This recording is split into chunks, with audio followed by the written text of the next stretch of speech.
नमस्कार, आप देख रहे हैं देश की बात। मैं हूं राजश्री आपके साथ। जब बयानों का दौर अपने चरम पर आ चुका है, जब एक दूसरे पर आरोप प्रत्यारोप का दौर अपने चरम पर आ चुका है, तो जाहिर सी बात है कि अब 7वें चरण का जो मतदान है अब बहुत नज़दीक है। ये समझ में सभी को आ रहा है और आज का दिन कुछ यूं ही रहा। एक दूसरे के ऊपर तमाम हमारे बड़े बड़े जननेता, हमारे जननायक बनने की क्षमता रखने वाले नेता एक दूसरे पर कीचड़ उछालते रहे। आम जनता के मुद्दे कहीं गुम रहे। एक दूसरे पर व्यक्तिगत प्रहार करने में ये नेता हमारे व्यस्त रहे। प्रधानमंत्री नरेंद्र मोदी बीजेपी के स्टार कैंपेनर हैं और उन्हीं के चेहरे पर पार्टी चुनाव लड़ रही है, लिहाजा उनकी हर एक बात पर बड़ा ध्यान रहता है मीडिया का भी और खुद पार्टी के नेताओं का भी। एक लाइन बनाते हैं प्रधानमंत्री मोदी और उसके बाद तमाम नेता उसी पर चलने की कोशिश करते हैं। आज प्रधानमंत्री मोदी ने मध्य प्रदेश में किस पर प्रहार किया ये हम आपको बताएंगे, उनके सामने कौन रहा ये भी हम आपको दिखाएंगे। और उधर पश्चिम बंगाल में अमित शाह ने जय श्री राम के बहाने ममता बनर्जी को घेरने की कोशिश की और किस तरह से हिंदू कार्ड चलने की कोशिश हुई है ये भी आपको दिखाएंगे। और केवल अमित शाह ही नहीं जो कि हिंदू कार्ड चल रहे हैं, बल्कि ममता बनर्जी भी अल्पसंख्यकों की सबसे बड़ी नेता के रूप में, सबसे बड़ी हिमायती के रूप में उभरने की कोशिश में लगी हुई हैं। तो एक तरफ जहां हिंदू कार्ड खेला जा रहा है, वहीं पर अल्पसंख्यक कार्ड खेलने को पूरी तरह से कोशिश कर रही है ममता बनर्जी। अब माटी की बात, मानुष की बात कहीं पीछे छूट गई है ममता बनर्जी से भी। इस तमाम सियासी दांवपेच को समझते हुए हम बात करेंगे प्रियंका गांधी की भी, जो कि आज महाकाल में उन्होंने पूजा की है और वहां रोड शो भी किया है। चूंकि चुनाव है तो जाहिर सी बात है कि तमाम देवी देवता भी याद आते हैं और महाकाल का अगर मध्य प्रदेश में कहा जाता है कि यदि मध्य प्रदेश में आप जीत चाहते हैं तो महाकाल का आशीर्वाद तो आपको लेना ही होता है। कितना महाकाल का आशीर्वाद मिल पाएगा कांग्रेस को ये अभी देखना बाकी है, लेकिन फिलहाल प्रियंका गांधी बहुत तेजी से कोशिश कर रही हैं कार्यकर्ताओं को जोड़ने के लिए। हालांकि उत्तर प्रदेश में कई जगह ऐसी खबरें भी आई कि प्रियंका से कार्यकर्ता नाराज हो रहे हैं, उनके व्यवहार से भी नाराज हो रहे हैं। प्रियंका की पकड़ कितनी हो पाई है कांग्रेस के ऊपर ये देखेंगे आज हम अपने इस खास कार्यक्रम में। और सैम पित्रोदा जो कि एक कांग्रेस के लिए एक विचारक, एक गाइड के रूप में आए थे, उनके बयान को किस तरह से बीजेपी ने ऐसा मोड़ दिया कि सैम पित्रोदा और कांग्रेस दोनों ही बैकफुट पर आ गए। और राहुल गांधी ने यहां तक कहा कि उन्हें माफी मांगनी पड़ेगी देश से।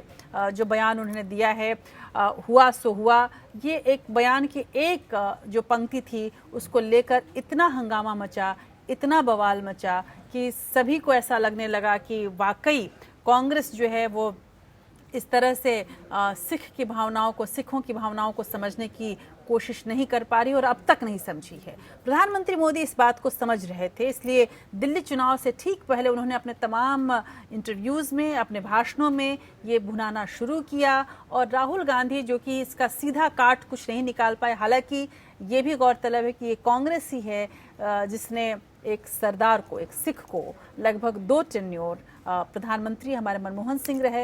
हालांकि इन तमाम जात पात वर्ग से वो ऊपर हैं, फिर भी यदि इस तरह की भी राजनीति की जाए तो यहाँ पर बीजेपी के सामने कोई ऐसा चेहरा नज़र नहीं आता, बीजेपी के साथ कोई ऐसा चेहरा नज़र नहीं आता।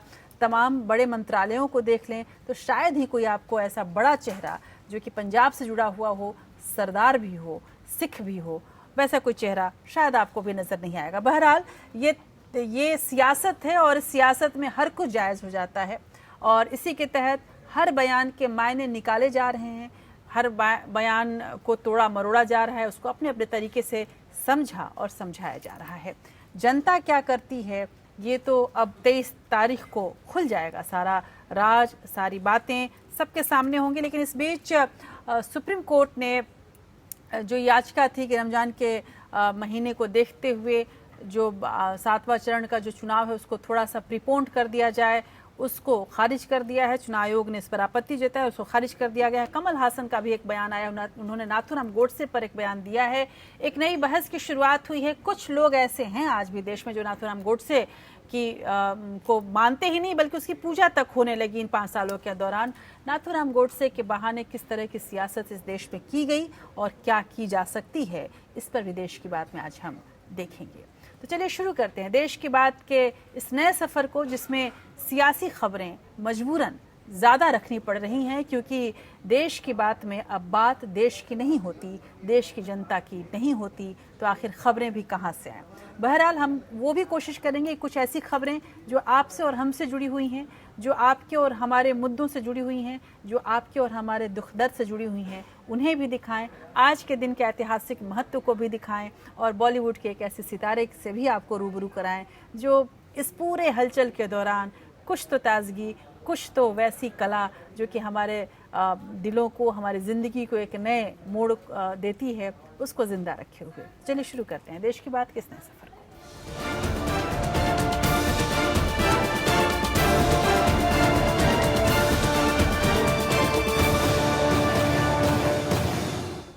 आखिरी दौर के चुनाव प्रचार के अंतर्गत प्रधानमंत्री नरेंद्र मोदी ने मध्य प्रदेश के रतलाम में जनसभा को संबोधित किया। उन्होंने भोपाल के कांग्रेस प्रत्याशी दिग्विजय सिंह के राघोगढ़ में वोट नहीं डालने पर तंज कसा। गौरतलब है कि कल दिग्विजय सिंह पूरी तरह से व्यस्त रहे और जाकर अपना वोट नहीं डाल पाए। अपने चुनाव प्रचार में इतने व्यस्त थे कि वोट डालने की फुर्सत भी नहीं मिली और वो वक्त पर पहुंच नहीं पाए, ऐसा दिग्विजय सिंह का कहना था। लेकिन प्रधानमंत्री मोदी ने इसको तूल दिया और इसको मुद्दा बनाते हुए ये कहा कि इस तरह से यदि दिग्विजय सिंह करेंगे तो युवाओं को क्या शिक्षा देना चाहते हैं। इसी बीच किसानों की कर्ज माफी को लेकर कांग्रेस पर झूठ बोलने का आरोप भी प्रधानमंत्री मोदी ने लगाया। मोदी ने कहा कि कांग्रेस की कथनी और करनी में फर्क है। इसे मध्य प्रदेश की जनता अच्छे से जानती है और मतदान के समय वो कांग्रेस को सबक सिखाने वाली है। आखिरी दौर का चुनाव प्रचार पूरे दम पर है। प्रधानमंत्री नरेंद्र मोदी बीजेपी के स्टार कैंपेनर हैं और उन्हीं के चेहरे पर पार्टी चुनाव लड़ रही है। लिहाजा मोदी विपक्ष पर पूरी तरह से हमलावर नजर आ रहे हैं। रतलाम की रैली में कांग्रेस के दिग्गज रणनीतिकार रहे और भोपाल से चुनाव लड़ रहे दिग्विजय सिंह उनके निशाने पर रहे। मोदी ने दिग्विजय सिंह के राघोगढ़ में वोट नहीं डालने पर तंज कसा और कहा, जाकिर नाइक से भी ना डरने वाले दिग्विजय अपने क्षेत्र के लोगों से डर गए। देश के राष्ट्रपति, उपराष्ट्रपति वोट डालने के लिए कतार में खड़े थे और दिल्ली राजा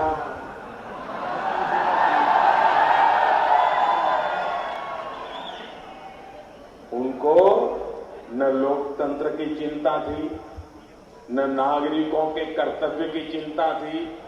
अरे दौड़ो, मत डालो, वोट डालो, वोट डालो, मुझे बचाओ, मुझे बचाओ, मुझे बचाओ। ये नवरा परिक्रमा भी मुझे बचा नहीं पाई। अब भोपाल वालों बचा लो, वरना मेरी तो नौकरी चली जाएगी। रो रहे थे। आपकी यहाँ के मुख्यमंत्री से खींचातान हो सकती है। देखिए राजा, संभव है कि आपको वहां का उम्मीदवार पसंद न हो, वो आपका घर का झगड़ा है। अरे अंदर जाना था, उंगली दबाए बिना वापस आना था, लेकिन इतना तो कर देना था। और आप तो जाकिर नाइक से भी नहीं डरते हो, फिर आपको अपने ही क्षेत्र के लोगों से डर क्यों लगा? कांग्रेस पर हमला बोलते हुए मोदी ने कहा कि आजादी के बाद से ही कांग्रेस देश के लोगों को ठगती आ रही है। झूठ बोलकर चुनाव में अपना उल्लू सीधा करना ही कांग्रेस की फितरत है। प्रधानमंत्री ने कहा कि कर्ज माफी का वादा पूरा न करके राज्य की कमलनाथ सरकार ने किसानों से धोखा किया है। कर्ज माफी का वादा किया था, कर्ज माफी का वादा किया था, 10 दिन में करेंगे ऐसा कहा था। उनके नामदार ने आके कहा था, मध्य प्रदेश को 1 से 10 की गिनती सिखाई थी और अगर 10 दिन में नहीं करेंगे तो मुख्यमंत्री को बदल देंगे कहा था, नहीं कहा था। आजादी के 55 साल एक परिवार ने इसी प्रकार से देश को ठगा है। क्या अब भी आप उनको ठगने का अधिकार देना चाहते हो क्या? बिजली का बिल माफ करेंगे, ये कहा था का? ऐसा नहीं, जरा मुझे बताइए कहा था? कहा था? भाइयों बहनों, बिल हाफ हुआ या बिजली की सप्लाई हाफ हुई? कर्जदार किसानों के जेल जाने की नौबत आ रही है। आखिर ऐसा क्यों हो रहा है? इस सवाल का जवाब है तुगलक रोड चुनाव घोटाला। पीएम मोदी ने कहा कि कांग्रेस राज में देश में आए दिन बम धमाके होते थे, लेकिन वो कहते रहे हुआ तो हुआ। भ्रष्टाचार में कांग्रेस के हाथ सने रहे, लेकिन वो कहते रहे कि जो हुआ सो हुआ। कांग्रेस लोगों को धोखा देकर देश पर राज करती रही और कहती रही जो हुआ सो हुआ। लेकिन देश की जनता ने भी ठान लिया है कि अब बहुत हुआ। Bureau report. उत्तर हिमाचल प्रदेश के सोलन में चुनावी सभा करने पहुंचे प्रधानमंत्री नरेंद्र मोदी ने एक बार फिर कांग्रेस को निशाने पर लिया और कांग्रेस पर वोट कटवा पार्टी का ठप्पा लगाते हुए प्रधानमंत्री ने कहा कि 55 साल के शासन में कांग्रेस और गांधी परिवार ने सिर्फ भ्रष्टाचार किया है। यही कारण है कि आज भी नामदार और उनके परिवार के लिए परिवार के लोग जमानत पर हैं। कुल मिलाकर देखा जाए तो प्रधानमंत्री मोदी शायद पहले ऐसे प्रधानमंत्री हैं जो सबसे ज्यादा टेलीविजन पर दिखाए गए हैं। लगभग 750 घंटे उनको दिखाया गया है और उससे कहीं ज़्यादा वो छपे हैं। अगर प्रचार की बात करें तो प्रचार में भी सबसे ज़्यादा प्रधानमंत्री मोदी की तस्वीर, भारत के वो अकेले ऐसे प्रधानमंत्री हैं कि सबसे ज़्यादा जिसकी तस्वीर आपने प्रचारों में देखा है। यहाँ तक कि निजी व्यक्तिगत प्रचारों में भी उनकी तस्वीरों का इस्तेमाल किया गया। बहरहाल प्रधानमंत्री मोदी जहाँ जाते हैं वहाँ के जनता के मूड के हिसाब से बातचीत करने में वो पटु हैं, इसमें कोई शक नहीं। इसलिए जहाँ मध्य प्रदेश में उन्होंने दिग्विजय सिंह पर निशाना साधा, हिमाचल प्रदेश में उनके निशाने पर गांधी परिवार रहा। देखिए रिपोर्ट। अपने 10 साल के राज में हर बड़े फैसले को टाला और जो फैसले लिए भी वो इस तरह लिए कि देश को नुकसान उठाना पड़ गया। जमीन से लेकर आसमान तक इन लोगों ने इतने घोटाले किए कि ऐसा कोई दिन नहीं था जब अखबारों में इनके कारनामों की खबर न छपती हो। आज भी नामदार और उनके रिश्तेदार जमानत पर है। लेकिन एक बात समझ में नहीं आती कि प्रधानमंत्री मोदी ने जब सत्ता संभाली थी 2014 में, तो उन्होंने अपने आप को चौकीदार कहा था इस देश का और ये कहा था कि वो नहीं बोलेंगे, उनके काम बोलेंगे। आने वाले वक्त में उनके काम सबके सामने होंगे। ये चुनाव 2019 में हो रहा है और 2014 से लेकर 2019 5 सालों का जो प्रधानमंत्री नरेंद्र मोदी का कार्यकाल है उसका हिसाब किताब लेने के लिए ये चुनाव हो रहा है। ये लोकतंत्र का महापर्व इसलिए मनाया जा रहा है कि हमारे चौकीदार ने, हमारे देश के जननायक ने 5 सालों के अंदर क्या किया है। लेकिन अभी जितने भी आप भाषण देखेंगे प्रधानमंत्री मोदी के, उसमें ज़्यादातर भाषण वो है जिसमें वो उसके पहले के 10 सालों की बात करते हैं। पिछले 5 सालों के अंदर क्या कुछ हुआ उसका हिसाब वो अभी तक उस स्पष्टता से नहीं देते जितना स्पष्ट हमला वो कांग्रेस पर और पुरानी सरकारों पर करते हैं। लेकिन ये प्रधानमंत्री मोदी की किस्मत भी कही जा सकती है। वो पहले भी कहते हैं कि मैं किस्मत वाला हूं और शायद वाकई वो किस्मत वाले हैं कि विपक्ष के पास भी उन्हें घेरने के लिए जो सही और सटीक जिसको बोला जाए रणनीति वो शायद नहीं है। इसलिए वो मजबूर होकर बस एक ही रट लगाए हुए देखती है कि नहीं, इस बार मोदी नहीं। और प्रधानमंत्री मोदी और बीजेपी को इसका लाभ हो रहा है। हालांकि अब बीजेपी का नाम कहीं नहीं आता। प्रधानमंत्री मोदी यदि भाषण भी करते हैं तो बीजेपी के लिए वोट नहीं मांगते। वो कहते हैं कि एक एक वोट मोदी को जाएगा और ऐसा ही कुछ अमित शाह भी कहते हैं। हालांकि इन तमाम हलचलों के बीच बाकी अन्य राज्यों की यदि आप स्थिति देखें तो वहाँ श्री राम की याद तो नहीं आई है बीजेपी को और बीजेपी के बड़े नेताओं को, प्रधानमंत्री मोदी को भी, अमित शाह को भी। लेकिन बंगाल में, पश्चिम बंगाल में जय श्री राम का नारा लगाकर अमित शाह ने ये कहा कि ममता दीदी कहती हैं कि यहाँ जय श्री राम का नारा नहीं लगेगा, लेकिन मैं इस मंच से जय श्री राम का नारा लगा रहा हूँ। ममता बनर्जी को जो करना है, उनकी सरकार को जो करना है वो करके दिखाएं। गौरतलब है कि पश्चिम बंगाल की यदि पृष्ठभूमि को, राजनीतिक समीकरणों को आज की तारीख में आप आंकने और जांचने की कोशिश करें तो ममता बनर्जी पूरी कोशिश कर रही हैं अल्पसंख्यक वोटों को अपनी तरफ खींचे रखने का, अपनी तरफ बनाए रखने का। और ऐसे में बीजेपी के लिए ये एक मुफीद नारा है जय श्री राम का, जहां पर वोट हिंदू और मुस्लिम के आधार पर बटें और बीजेपी के लिए एक राह नई खुले। लेकिन इन सब के बीच चाहे पश्चिम बंगाल के जो पहले माटी मानुष जैसे तमाम इश्यूज़ को उठाया था, तमाम मुद्दों को उठाया था, अपनी स्वाभिमान के मुद्दों को उठाया था ममता बनर्जी ने, वो भी अपने रास्ते से भटक चुकी हैं। और बीजेपी जिसने विकास की बात कही थी, जिसने विकास की राजनीति के आधार पर पूरे देश में एक तरह से जीत हासिल की, एक ऐसा मैंडेट लिया जो कि अभूतपूर्व था, वो भी वहाँ पर विकास नहीं बल्कि बंटवारे की राजनीति करती दिखती है। एक रिपोर्ट।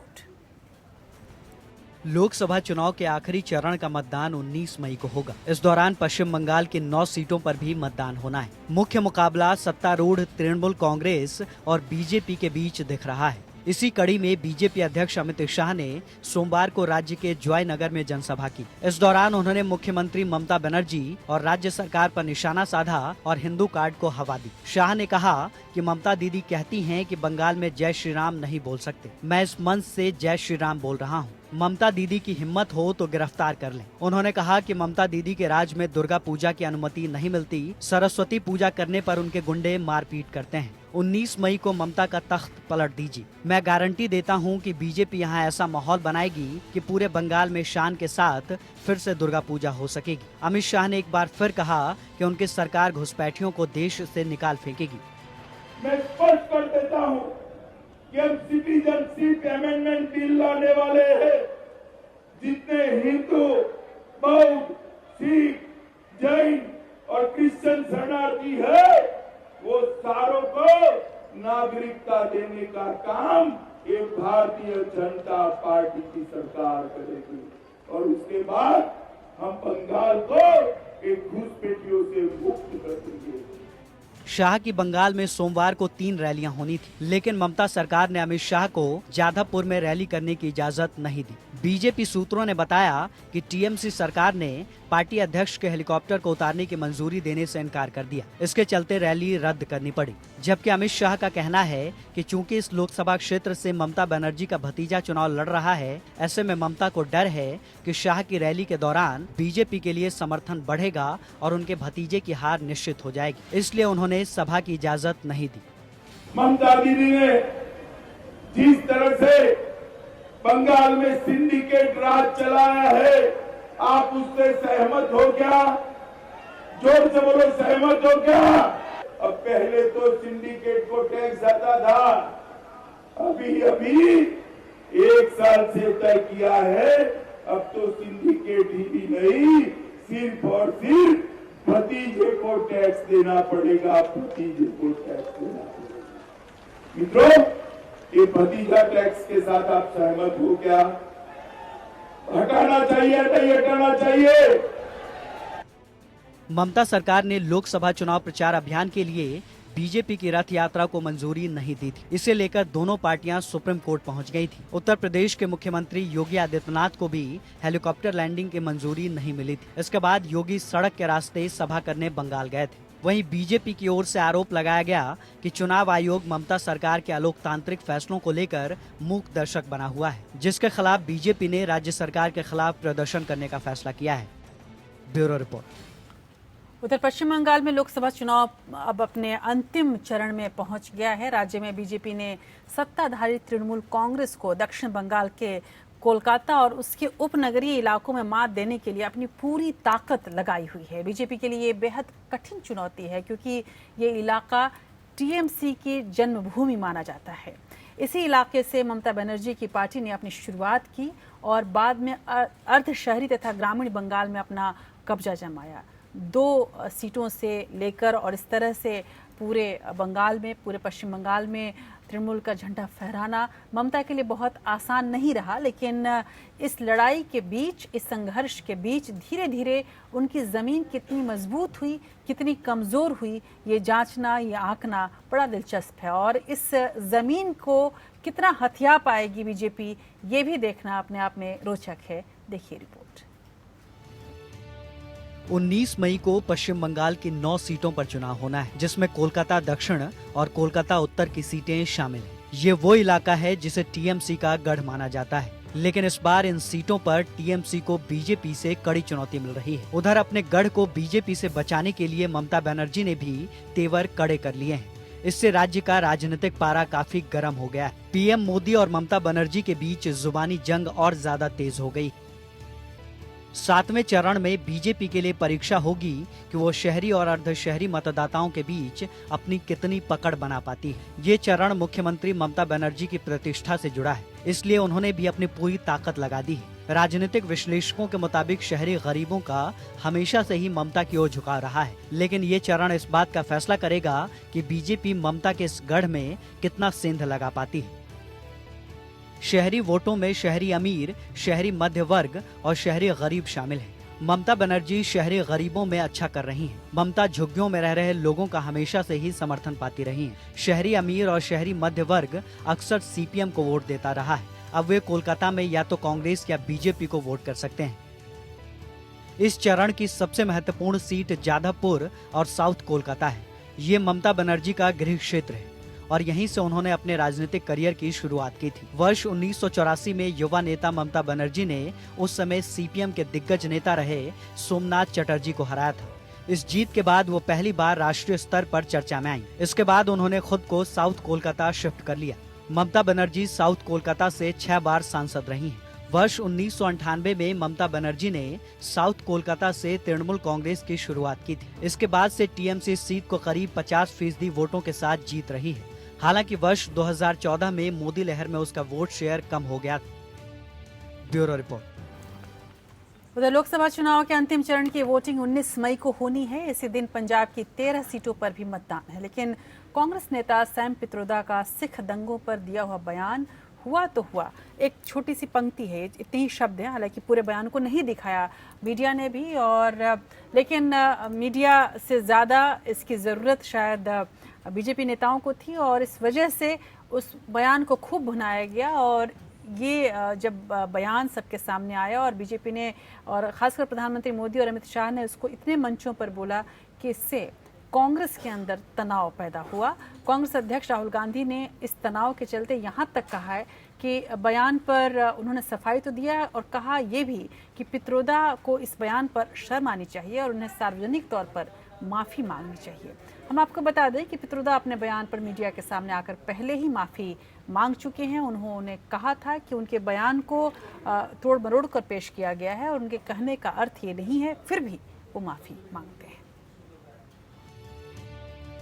लोकसभा चुनाव के अंतिम चरण की वोटिंग 19 मई को होनी है। इसी दिन पंजाब की 13 सीटों पर भी मतदान है, लेकिन इस बीच कांग्रेस नेता सैम पित्रोदा का सिख दंगों पर दिया गया बयान हुआ तो हुआ पार्टी को टेंशन दे रहा है। पित्रोदा का बयान कांग्रेस के लिए गले की फांस बन गया है। कांग्रेस अध्यक्ष राहुल गांधी को इस बयान पर अपनी रैलियों में सफाई देनी पड़ रही है। फतेहगढ़ साहिब की रैली में भी कुछ ऐसा ही हुआ। रैली के दौरान राहुल ने कहा कि सैम पित्रोदा ने 1984 के बारे में जो बोला है वो बिल्कुल गलत है। उन्हें देश से इसके लिए माफी मांगनी चाहिए। राहुल ने कहा कि उन्होंने इस मामले में पित्रोदा से फोन पर भी बात की थी और उन्हें अपने बयान के लिए सार्वजनिक रूप से माफी मांगने के लिए कहा था।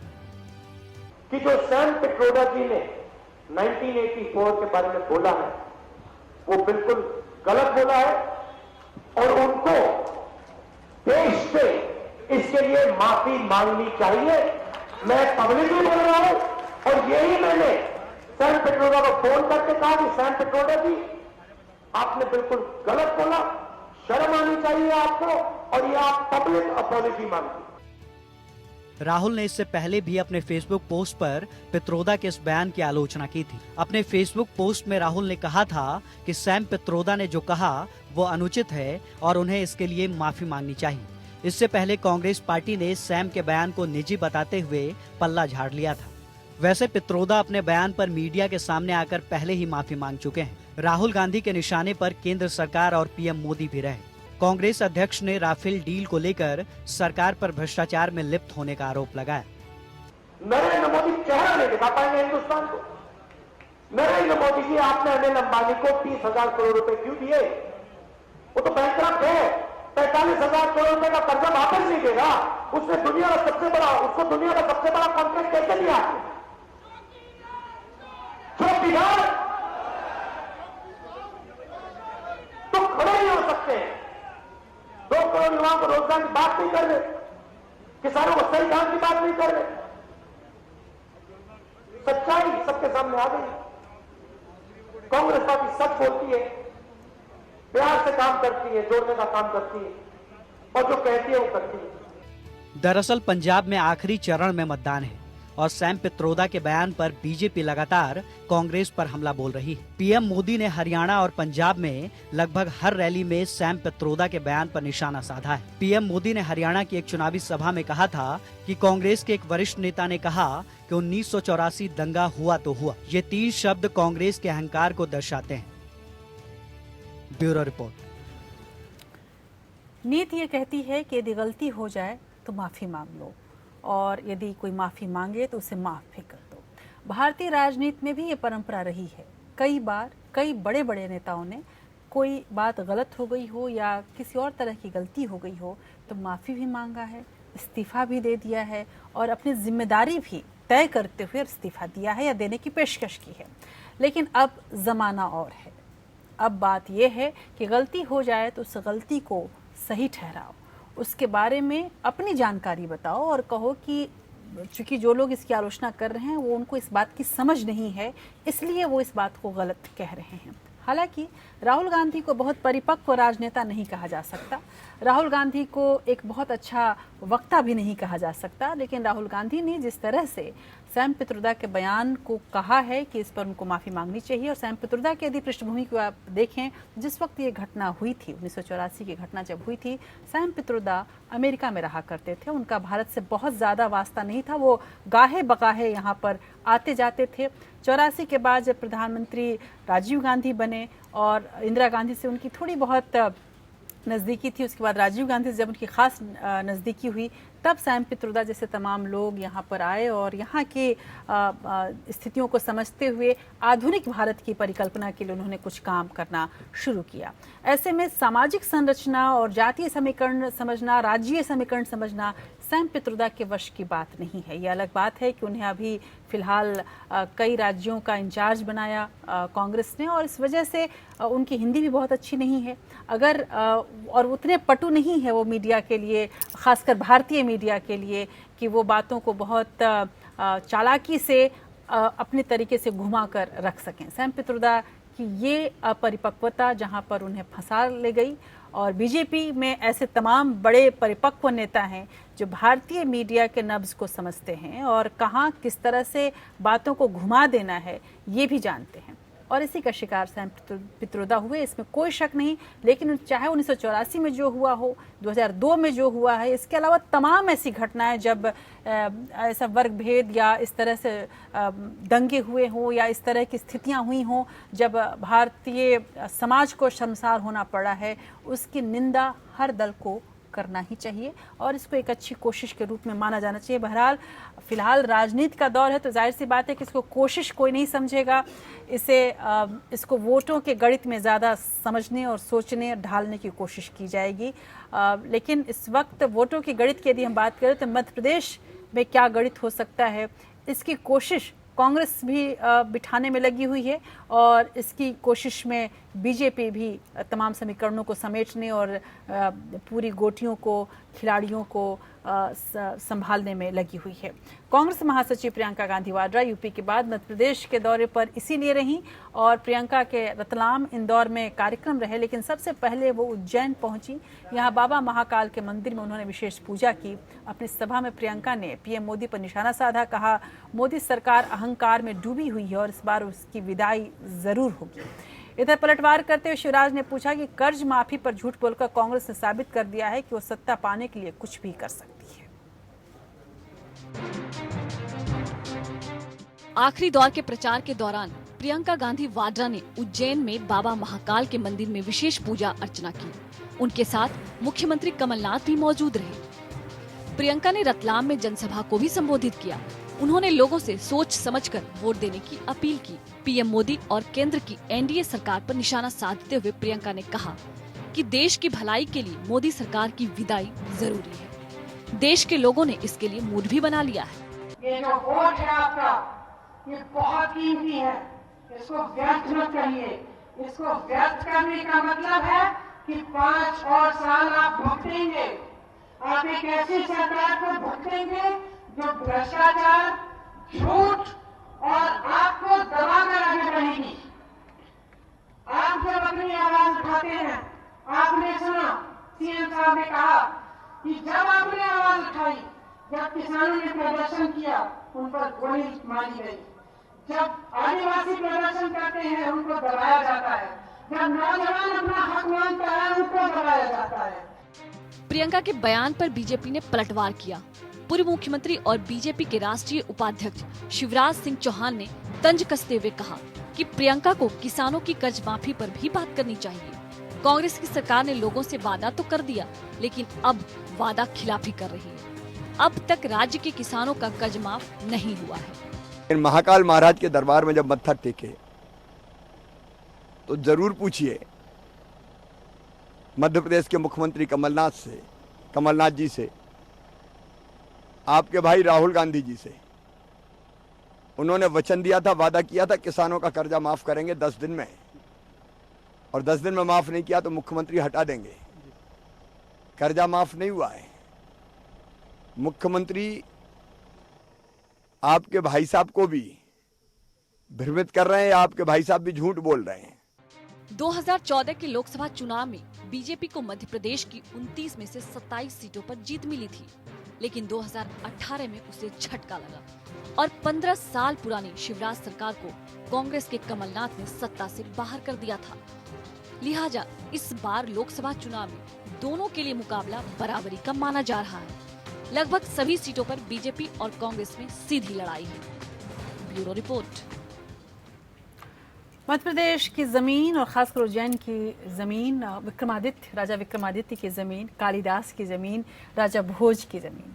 लेकिन उसके बाद आज इस स्थिति में जो वहाँ राजनीति दिख रही है, वहाँ कहाँ इन लोगों को याद किया जाएगा। बहरहाल आषाढ़ का महीना आने वाला है, तो कालिदास को याद करना भी लाजिम है। बहरहाल कालिदास को हम याद जरूर करेंगे ऐसे आने वाले दिनों में। लेकिन फिलहाल लोकसभा चुनाव के आखिरी चरण में यूपी के कुल 13 सीटों पर वोट डाले जाएंगे। इसी चरण में वाराणसी में मतदान होने वाला है, जहां से प्रधानमंत्री नरेंद्र मोदी उम्मीदवार हैं, तो गोरखपुर की सीट पर भी वोट पड़ने वाले हैं। इस सीट से सीएम योगी की प्रतिष्ठा जुड़ी हुई है, जो सीएम बनने से पहले तक यहां से सांसद थे, लेकिन उपचुनाव में सीट पर एसपी बीएसपी गठबंधन ने कब्जा कर लिया था। और गोरखपुर में गठबंधन की रैली में अखिलेश और माया ने बीजेपी पर निशाना साधा, तो कुशीनगर और महाराजगंज में सीएम योगी के निशाने पर गठबंधन रहा। एक दूसरे के निशाने पर दोनों ही रहे, लेकिन यदि हम जमीनी समीकरण की यदि बात करें तो उपचुनावों से कहीं ज्यादा अलग आज का समीकरण नहीं है। ऐसे में योगी के लिए अपना गढ़ बचाना मुश्किल जरूर है। और जो जिसे टिकट दिया गया है रवि किशन को, वो एक भोजपुरी फिल्म के सितारे हैं। बहुत ज्यादा जमीनी पकड़ उनको नहीं है, न ही मुद्दों की, न ही बातों की, न ही स्थितियों की। हमेशा वो अपनी रैली में कहते रहे हैं कि मैं तो कुछ भी नहीं हूँ, मोदी जी योगी जी का जो कर्म है उसी का फल मुझे मिलेगा और इसी वजह से मैं जीतूंगा। लेकिन ऐसे तमाम नेता जिन्हें जनता की बातों पर, जनता के मुद्दों पर कोई समझ न हो, उसको खड़ा करना और योगी और मोदी के जादू के आधार पर उसे जिता कर लाना योगी के लिए इतना आसान नहीं होगा, इसमें कोई शक नहीं। गोरखपुर की जाति समीकरण, गोरखपुर की स्थिति का आकलन लेती हुई और बनारस में क्या हाल है, इन दोनों को दिखाती ये रिपोर्ट। कुशीनगर और महाराजगंज की जनसभा में योगी सपा बसपा गठबंधन पर खूब बरसे। कन्नौज की रैली में सांड घुसने को लेकर अखिलेश ने कहा था कि वो बाबा के पास अपनी शिकायत लेकर गया था और गलती से उनकी रैली में आ गया। वहीं योगी ने अखिलेश पर पलटवार करते हुए कहा कि नंदी कसाईयों के दोस्त से बदला लेने गया था, लेकिन उनके कहने पर माफ करके वापस आ गया। योगी ने कहा कि उन्होंने नंदी बाबा को बताया कि चुनाव चल रहा है, आचार संहिता चल रही है, लिहाजा चुनाव के बाद अपना काम करना। इस समय हमारे पास 4 लाख गाय हैं गौशाला में, और चुनाव के बाद आप देखना एक भी गाय, एक भी बछड़ा छूटा ही नहीं मिलेगा आपको। सबको गौशाला में रख करके खिलाएंगे। और अब तो आपने देखा होगा नंदी भी जा रहा है सपा की सभा में और पूछता है कि कसाईयों के लोग मित्र कहां हैं, इनको मैं ठीक कर देता हूं। तो मैंने कहा भाई नंदी बाबा, अरे चुनाव चल रहा है, आचार संहिता लगी हुई है, कम से कम इस समय मेहरबानी कर दीजिए, समय मत मारिए, चुनाव के बाद फिर अपना काम करना है। आपने देखा होगा कैसे कन्नौज में घुस गया था एक नंदी, वहां पे गठबंधन की रैली थी और वहां पर लोग कह रहे थे कि साइकिल पे हाथी चढ़ा है, एक नंदी तब तक वहां अंदर घुस गया और घुस करके वो जब तक फुंकार मारता मुझे जानकारी मिली, मैंने भी यहां से इशारा किया, मैंने कहा नंदी बाबा वापस आ जाओ। उधर गोरखपुर की संयुक्त रैली में मायावती और अखिलेश ने केंद्र और राज्य की बीजेपी सरकार पर हमला बोला।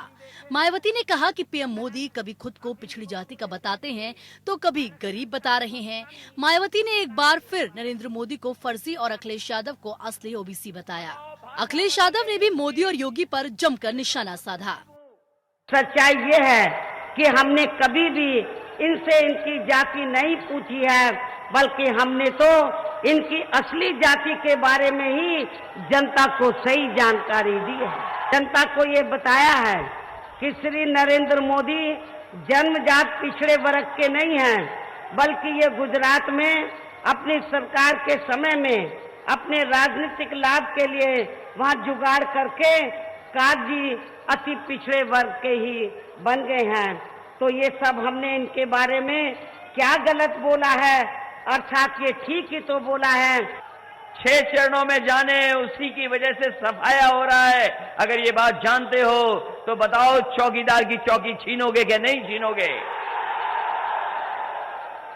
और केवल चौकीदार से काम नहीं चलेगा, एक कुर्सी और छीननी पड़ेगी। बताओ कानून व्यवस्था के लिए कहा कि ठोक दो, हमारी पुलिस से कहा कि ठोक दो। बताओ ये है कानून व्यवस्था बाबा मुख्यमंत्री जी की। कभी जनता को ठोक दिया और कभी जनता को मौका मिला तो पुलिस को ठोक दिया। बताओ ठोका ठाकी हुई कि नहीं हुई? तो इसलिए केवल चौकीदार नहीं, आपको ठोकीदार भी हटाना है। जाति की राजनीति में योगी भी कूदे। उन्होंने कहा कि विपक्षी दलों ने जाति की राजनीति के नाम पर खूब मलाई काटी है, लेकिन बीजेपी के विकास के आगे इस बार सब ढेर हो जाएंगे। जो लोग भारत के अंदर मोदी जी की जाति के प्रश्न उठा रहे हैं उनसे पूछा जाना चाहिए, दलितों के नाम पर बहुत राजनीति की होगी उन्होंने, बहुत राजनीति दलितों के नाम पर की होगी। किसी की जाति देख करके शौचालय दिया गया, किसी की जाति देख करके विद्युत का कनेक्शन या रसोई गैस का कनेक्शन दिया गया। भाइयों बहनों, अब तक तो मैंने सुना था कि हाथी बच्चा देता है, लेकिन उत्तर प्रदेश में हाथी ने पिछली बार अंडा दिया था, आपने सुना होगा ना। यानी हाथी एक भी सीट नहीं पाई थी यूपी में। आखिरी दौर में उत्तर प्रदेश की 13 सीटों पर 19 मई को वोट डाले जाएंगे। इनमें महाराजगंज, गोरखपुर, कुशीनगर, देवरिया और बांसगांव शामिल है। इनके साथ ही घोसी, सलेमपुर, बलिया, गाजीपुर, चंदौली, वाराणसी, मिर्जापुर और रॉबर्ट्सगंज में भी वोट पड़ेंगे। वाराणसी से खुद प्रधानमंत्री नरेंद्र मोदी उम्मीदवार हैं। Bureau report. और पिछले 5 सालों की यदि हम बात करें तो बहुत कुछ परिवर्तन हम सबों ने देखा, बहुत तरह के बड़े बड़े नए नए फैसले देखे और कुछ ऐसी चीज़ें भी देखी जिस पर यकीन करना बड़ा मुश्किल हो रहा था, लेकिन ऐसा हुआ। नाथूराम गोडसे के मंदिर बनाने की बात कही गई, मूर्ति बनाई गई और उसकी पूजा भी की गई और नाथूराम गोडसे पर लेकर एक नई सियासत शुरू हुई। इसी बीच अभिनेता से राजनेता बने कमल हासन ने तमिलनाडु के अपने एक खास अराव करीच एक चुनाव अभियान के दौरान एक खास जगह पे उन्होंने एक बयान दिया। उन्होंने कहा कि आज़ाद भारत का पहला आतंकी यदि कोई था तो वो एक हिंदू था और उसका नाम नाथूराम गोडसे था। यहीं से आतंक की शुरुआत हुई थी। हासन ने कहा कि मैं ऐसा इसलिए नहीं कह रहा क्योंकि ये मुस्लिम बहुल इलाका है, बल्कि इसलिए क्योंकि मेरे सामने गांधी की प्रतिमा है उन्होंने कहा कि वो उसी हत्या का जवाब ढूंढने आए हैं। हसन ने कहा कि मैं एक ऐसा भारत चाहता हूं जहां सभी को बराबरी मिले। मैं एक अच्छा भारतीय हूं और मैं यही चाहता हूं। हसन के बयान पर बीजेपी ने कड़ी आपत्ति जताई। बीजेपी प्रदेश अध्यक्ष तमिलसाई सौंदरराजन ने ट्वीट करके कहा कि गांधी की हत्या और हिंदू आतंकवाद का मामला अभी उठाना निंदनीय है। तमिलनाडु के उपचुनाव से पहले अल्पसंख्यकों के वोट चुराने के लिए ये बात उठाकर हसन आग से खेल रहे हैं। वैसे ये पहला मौका नहीं है जब कमल हसन ने इस तरह की बात कही। इससे पहले भी वो 2017 में हिंदू अतिवाद पर बयान देकर विवादों में आ चुके हैं। गौरतलब है कि कमल हसन ने हे राम नाम की एक फिल्म में काम किया था जिसमें गांधी की हत्या को ही विषय बनाया गया था और उसमें नाथूराम गोडसे और गांधी के बीच की जो चीज़ हुई थी, उस वक्त का जो तनाव था, उसको लेकर कमल हसन ने बहुत ही तीखी प्रतिक्रिया दी थी और उसमें खुद उन्होंने एक्ट किया था और उस फिल्म की भी आलोचना बहुत हुई थी और वहाँ पर भी उन्होंने नाथूराम गोडसे के नज़रिए से हालांकि देखने की कोशिश की थी गांधी को। और इसके बाद कमल हसन ने जिस तरह से बयान दिया है, इसको भले ही अलग अलग तरीके से समझने की कोशिश की जाए, बीजेपी इसको एक तरह से राजनीति मान रही है, लेकिन कमल हसन की इस बात में यदि बहुत ज़्यादा इसको दमदार न भी समझा जाए तो इसमें कोई शक नहीं कि ये देश जिसने राष्ट्रपिता की हत्या की उसको भी अब नायक बनाने में लगा हुआ है और ऐसे में ये एक भयावह स्थिति की परिकल्पना ज़रूर देता है। सुप्रीम कोर्ट से खबरें लेते हैं। रमज़ान के दौरान मतदान जल्द शुरू करने वाली याचिका सुप्रीम कोर्ट ने खारिज कर दी है। इस याचिका में मांग की गई थी कि रमजान के दौरान सुबह 7 बजे के बजाय सुबह 5 बजे से मतदान शुरू कराया जाए ताकि रोज़ा रखने वाले मुस्लिम समाज के लोगों को मतदान में परेशानी न हो। सूत्रों के मुताबिक चुनाव आयोग ने जवाब देते हुए कहा कि मतदान अधिकारी पहले से ही बढ़े हुए घंटों में काम कर रहे हैं। साथ ही हर राज्य में सूर्योदय का समय अलग अलग होता है। ऐसे में अगर मतदान सूर्योदय से पहले शुरू होगा तो अतिरिक्त सुरक्षा व्यवस्था और प्रशासनिक बदलाव करने होंगे, लिहाजा अब इसमें फेरबदल मुमकिन नहीं है। इस साल 7 मई से रमजान शुरू हुआ, जिसके बाद 12 मई यानी छठे चरण का मतदान रमजान के दौरान हुआ है। अब 19 मई को 59 लोकसभा सीटों पर होने वाला आखिरी चरण का मतदान भी रोजों के दौरान ही होना है। उधर पश्चिम बंगाल की मुख्यमंत्री ममता बनर्जी की विवादित फोटो सोशल मीडिया पर शेयर करने की वजह से गिरफ्तार हुई बीजेपी विंग की कार्यकर्ता प्रियंका शर्मा ने सुप्रीम कोर्ट में जमानत याचिका दायर की है। कोर्ट प्रियंका की याचिका पर सुनवाई करने के लिए तैयार हो गया है। जस्टिस इंदिरा बनर्जी और जस्टिस संजीव खन्ना की खंडपीठ ने कहा कि मंगलवार को बीजेपी युवा विंग की कार्यकर्ता प्रियंका शर्मा की जमानत याचिका पर सुनवाई की जाएगी। प्रियंका शर्मा ने ट्विटर पर ममता बनर्जी की एक फोटोशॉप्ड तस्वीर शेयर की थी। ये फोटो असल में अभिनेत्री प्रियंका चोपड़ा के मेट गाला लुक को फोटोशॉप करके बनाई गई थी। शुक्रवार को पुलिस की रिपोर्ट दर्ज करने के बाद प्रियंका शर्मा को गिरफ्तार कर लिया गया था। प्रियंका की गिरफ्तारी पर उनकी मां ने कहा कि उसने सिर्फ एक तस्वीर शेयर की जैसे दूसरे करते हैं, लेकिन विपक्षी कार्यकर्ता होने की वजह से उसे गिरफ्तार किया गया। प्रियंका की गिरफ्तारी पर सोशल मीडिया यूजर्स, खासकर बीजेपी नेताओं ने कड़ी प्रतिक्रिया दी। यूजर्स ने ममता प्रशासन के इस रवैये की आलोचना की और इसे लोकतंत्र की हत्या बताया। हालांकि पिछले 5 सालों के दौरान कई बार ऐसी घटनाएं हुई जब प्रधानमंत्री मोदी अमित शाह के खिलाफ लिखने पर कई लोगों की गिरफ्तारियां हुई है। केंद्र सरकार के 2018 बैच के आईएएस और आईपीएस अधिकारियों के कैडर आवंटन को रद्द करने की दिल्ली हाईकोर्ट के आदेश को अब केंद्र सरकार ने सुप्रीम कोर्ट में चुनौती दी है। सुप्रीम कोर्ट इस मामले पर 17 मई को सुनवाई के लिए तैयार हो गया है। केंद्र की ओर से सॉलिसिटर जनरल तुषार मेहता ने कहा कि कैडर के अफसर 1 साल की ट्रेनिंग पूरी कर चुके हैं, वे संबंधित राज्यों की भाषा भी सीख चुके हैं, इसलिए हाईकोर्ट के फैसले पर रोक लगा दी जाए। कुछ अधिकारियों ने 2018 कैडर आवंटन को दिल्ली हाईकोर्ट में चुनौती दी थी। याचिकाकर्ताओं का दावा है कि कैडर आवंटन में मनमाना रवैया अपनाया गया है। कैडर से उनके करियर पर असर पड़ेगा। इसके बाद दिल्ली हाईकोर्ट की पीठ ने नई नीति के तहत केंद्र सरकार के 2018 बैच के आईएएस और आईपीएस अधिकारियों के कैडर आवंटन को रद्द कर दिया। कोर्ट ने नए कैडर आवंटन का आदेश दिया। इस संबंध में पेश मामले में 4 अलग अलग याचिकाएं दायर की गई थी। उधर झारखंड हाईकोर्ट के justice DN Patel Delhi high court के चीफ जस्टिस होंगे। सुप्रीम कोर्ट कॉलेजियम ने जस्टिस डीएन पटेल के नाम की अनुशंसा केंद्र सरकार को कर दी है। केंद्र के फैसले के बाद राष्ट्रपति के आदेश पर उनकी नियुक्ति होगी। जस्टिस डीएन पटेल गुजरात से हैं। जस्टिस डीएन पटेल वर्तमान में झारखंड लीगल सर्विस अथॉरिटी के प्रमुख भी हैं। Justice DN. पटेल ने 1984 में LLB की डिग्री हासिल की थी और फिर 1986 में उन्होंने LLM किया है। उन्होंने गुजरात हाईकोर्ट से वकालत की शुरुआत की। इसके बाद वर्ष 2004 में वो गुजरात हाईकोर्ट में ही जज बने। वे वर्ष 2009 से लेकर अब तक झारखंड हाईकोर्ट में बतौर जज न्यायपालिका से जुड़े हुए हैं।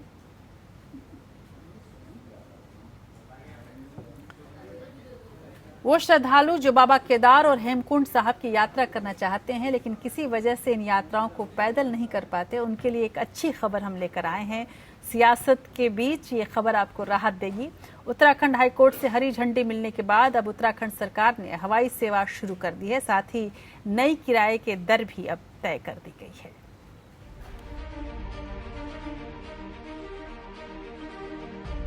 उत्तराखंड शासन द्वारा केदारनाथ और हेमकुंड साहिब के लिए कुल 10 हेलीपैड के लिए टेंडर प्रक्रिया को पूरा कर दिया गया है।